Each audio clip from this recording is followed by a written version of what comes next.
Hello dears, ഇന്ന് നമുക്കൊരു broccoli egg stir fry ഉണ്ടാക്കിയാലോ. പേര് വിദേശിയാണെങ്കിലും ഇത് നമ്മുടെ ബ്രോക്കലി മുട്ടത്തോരൻ തന്നെയാണ്.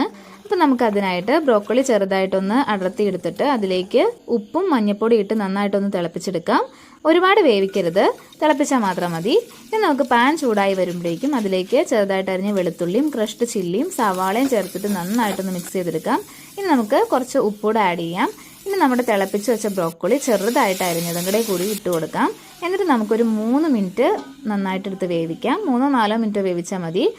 എന്നിട്ട് നമുക്കത് മൂടി തുറന്നിട്ട് നന്നായിട്ട് ഇളക്കി കൊടുക്കാം. ഇനി നമുക്ക് നടുക്ക് ഒരു ചെറിയ സ്ഥലം ഉണ്ടാക്കി കൊടുത്തിട്ട് അതിലേക്ക് മുട്ട ഒഴിച്ചു കൊടുക്കാം. മുട്ട കുരുമുളക് കൂടെ ഇട്ടിട്ട് നന്നായിട്ട് ബീറ്റ് ചെയ്ത മുട്ടയാണ്. എന്നിട്ട് നമുക്ക് നന്നായിട്ട് ഇളക്കി കൊടുക്കാം. മുട്ട എല്ലായിടത്തേക്കും ആവത്തക്ക രീതിയിൽ നമുക്ക് നന്നായിട്ടൊന്ന് ഇളക്കി കൊടുക്കാം. നമുക്ക് ചിക്കി എടുക്കാം. അപ്പോൾ നമ്മുടെ ബ്രോക്കലി സ്റ്റിർ ഫ്രൈ ഇവിടെ റെഡിയാണ്. എല്ലാവരും ട്രൈ ചെയ്ത് നോക്കുക. നല്ല ഈസി ഹെൽത്തി റെസിപ്പിയാണ്. ഇന്നത്തെ കറികൾ ഇതൊക്കെയാണ്.